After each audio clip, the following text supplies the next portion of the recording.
Magandang araw. Ako si Reynalyn Sipagan at sa bidyong ito ay ating tatalakayin o susuriin ang kasalukuyang kalagayan ng ating sistema ng hustisya. Layunin ng bidyong ito na bigyan ng boses ang ordinaryong mamamayan at maunawaan ang mga hamon na kinakarap ng ating bansa. Tara at samahan ninyo ako. Hi, ako nga pala si John Ricar Añasco at ako ay 21 years old. Ako si Liza Kayaki, 23 na po ako. Ako po si Anifa, 23 years old. Ako po si Emil Rosatase, 24 na taong gulang. So, yun nga po, i-interviewin ko po kayo and ang mga tanong ko po is, sa iyong palagay, patas ba ang trato ng sistema ng hustisya sa lahat ng tao, lalo na sa mga mahihirap? Kung sa tingin ko, kung babase tayo sa kung ano yung nangyayari sa lipunan natin ngayon ay hindi pantay yung nangyayari wherein yung mga nasa taas ng lipunan nakakawala sila ng ganun kadali sa kung ano yung kaso na meron sila. So when it comes naman sa mga nasa laylayan ng lipunan ay hindi nila nakakamit kung ano yung hustisya na dapat matanggap nila. So, yun nga po, tulad nga po ng sabi ko kanina, i-interview ko po kayo tungkol sa justice system natin sa Pilipinas. So, may tatlong katanungan lang po ako para sa inyo. So, ang unang katanungan po is, sa iyong palagay, patas ba ang trato ng sistema ng hustisya sa lahat ng tao, lalo na sa mga mahihirap?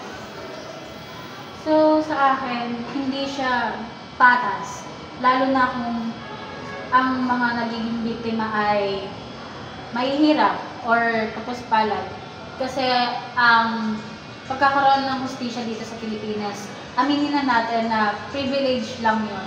Pribilehiyo na makakuha ka ng justice. Kasi ang mostly na nakakakuha ng justice ay ang mga mayayaman lang. So, tulad nga po ng sabi ko kanina, i-interviewin ko po kayo tungkol po sa justice system natin sa Pinas. So, may tatlong katanungan po ako sa inyo. Ano ang mga pinakamalaking problema na nakikita mo sa ating sistema ng hustisya? Sa patungkol lang po sa sistema ng hustisya ay ang mga mayayaman po ang mas nagkakaroon ng atensyon sa hukuman. Maliban po doon ay ang mahihirap po ay kinukulong na lang at hindi na po binibigyan ng pagkakataon na magpaliwanag o magbigay ng kanilang saraysay patungkol sa mga kasalanang minsan ay hindi naman nila ginawa. So, tulad nga po ng sabi ko, mag-i-interview po ako sa inyo tungkol po sa sistema ng hustisya sa ating bansa. May tatlong katanungan po ako sa inyo. Ang panghuling tanong po, sa isang scale of 1 to 10, 1 po ang pinakamababa at 10 po ang pinakamataas. Gaano ka kasatisfy sa kalidad ng serbisyo na ibinibigay ng ating mga korte at iba pang ahensya ng gobyerno na may kinalaman sa hustisya? 7 po siguro. Siguro kasi dati, di ba before parang hirap talaga, parang lahat hindi sila nabibigyan ng hustisya, minsan yung iba nabababayaan, nababaon sa limot. Meron yung iba kasi pulis yung may kasalanan, hindi ko naman siya binabanggit para siraan. May mga, parang may pinapaboran kasi natatakot or para hindi madumisan ang pangalan. So ngayon, parang kahit pa paano, ibang mga pangyayari, nabibigyan na sila ng hustisya kasi nauungkat na eh. Parang nagagawa na ng paraan, hindi na may pinoprotektahan, hindi na rin para may masabi.